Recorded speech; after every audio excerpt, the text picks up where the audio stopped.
Hello, favorite realtors. Hello, favorite clients out shopping for a home. Hello, favorite past clients. Hello to anybody watching this. So my name is Chad Lubin. I'm a 20-year veteran of mortgage lending. I work for Cross Country Mortgage. I'm a national coach for mortgage lenders and a program that also coaches realtors. So I am here today to tell you there is so much misinformation, and unfortunately the media, who we trust to get a lot of our information, is flawed in their reporting when it comes to the housing market. So I want to just hit you with some facts, not peddle fear, what I feel the media is doing with the housing market right now.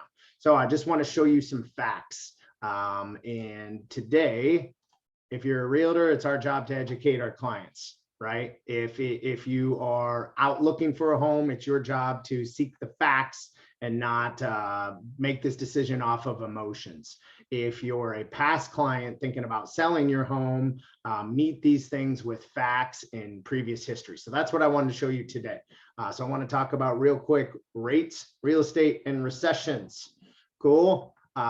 There is an impending, this is my opinion, right? This is not the company Cross Country's opinion. This is not my coaching program's opinion. This is my sole opinion, looking at history and looking at a few market analysts that I know, respect, and appreciate. There are really three things that can point to a recession: inflation, stock market being down, bond yield curve inverted. That's when short-term rates, the yield goes up to pay higher interest rates than long-term treasuries, right? So those three things alone point to a recession. All three of them combined all but guarantee it, right? So be prepared. We're looking at a recession in the next year. Now, most people freak out when it comes to recessions. You don't have to. It's opportunity, right? Weather the storm. Don't change your investing tactics and strategies. Don't change your real estate strategy. So if you look at the 70s and 80s and the two chairmen during that time, Mr. Burns and Mr. Volcker, Arthur Burns was at the head of the chair when inflation went. You can ask most of us, I'm in my mid 40s, can ask your parents what their first interest rate was. It was definitely double digits, right? So inflation was running rampant. Mortgage rates were 12 to 18%. The Fed funds rate, don't confuse the Fed funds rate with mortgage rates, right? Those are two different things, 11 to 20%. Inflationary response, how did we respond to it? We took it down from 14 to 5. How does the Fed do that? They increase the prime rate. So the Fed is behind. They need to get aggressive. We need to have some short-term pain with interest rates for some long-term gain. And I'll explain that in a second. So when they did that, rates went down, mortgage rates from 18% to 12%. Unfortunately, the stock market got hammered, but these are buying opportunities. Buy low, sell high. Alan Greenspan, inflation was very tamed through most of his tenure, 1.75% to 3.5%. Fairly normal, right? Mortgage rates were in the 7 to 8.5% range. The Fed funds rate during his administration was 4.75 to 6.5. His inflationary response, he took it from 3.5 down to 1. Right? Mortgage rate response, it went from 8.5 to 5.5. That's when I first got in the business. I was selling 9, 10% interest rates because I did all subprime mortgages. Conventional loan rates were 8.5. When rates hit 7, it was like loans were falling from the sky. Unfortunately, the S&P went down 50%. Remember, opportunity, buy low, sell high. Don't do what most people do and panic when the market goes down. That's the time that you want to go all in. And now Mr. Jerome Powell, the current Fed chairman, inflation has got out of control quickly from 1.5% to last year to 8.5% 2021. Mortgage rates doubled 2.5 to 5. Fed funds rate was at 0. It's pushed now to 3%. Hopefully the inflation should respond, but they need to get more aggressive. And you're starting to hear some of the board members talk about being aggressive. They're behind, right? They were supposed to do this last fall. they just wrote it out too long. They've still been buying mortgage bonds. They should have been selling mortgage bonds. Now they got to increase the prime rate and they got to aggressively sell mortgage bonds, which is going to push mortgage rates up. Now, stocks are expensive. Economy is slowing. Is a recession coming? I think those three signs that I pointed to on the last sign certainly show that.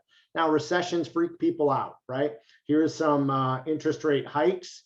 Here's the runoff on the impact of interest rates, right? Hike, rates down, hike, rates down, hike, rates down, right?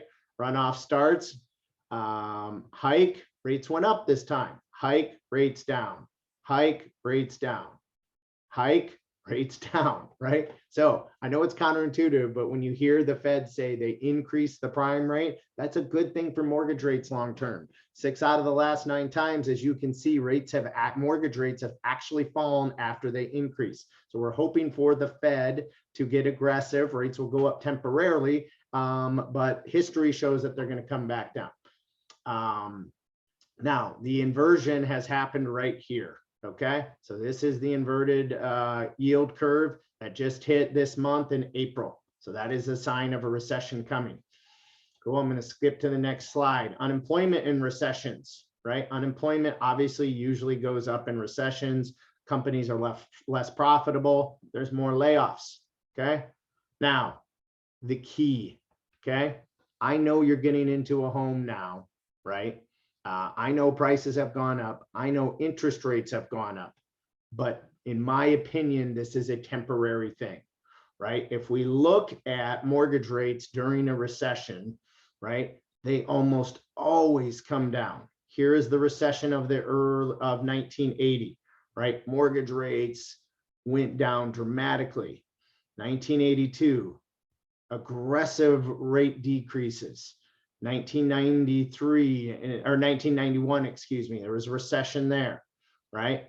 Aggressive interest rate decrease again in 2002, again in 2008 to 2010, again 2020, the pandemic amplified the recession, right? Very short-term recession, quick economic recovery. Let's hope that's what the next one is if the Fed does the right thing. But as you can see, home prices, as I'll show you on the next slide, stay strong during recessions. Mortgage rates go down. So get into the home now before interest rates, even if interest rates are increasing, because home prices are going to continue to decrease. And these signs are pointing to opportunities to refinance once this impending recession hits. So next slide, I'll show you. Sorry, I should have went over what the interest rates were. They were 16 down to 11%, 18 down to 13, 11 down to 8, 7 down to 6, 6 down to 4, 375 to 275. Cool. Housing prices. Cool. 60s, pretty stable. 70s recession, slightly up. 75 recession, slightly up. Early 80s recession, pretty sharply up, right? Early 90s recession, that was like 91 to 92. Home prices up, right? This is the only time where home prices didn't go up since 1960 when we've been in a recession.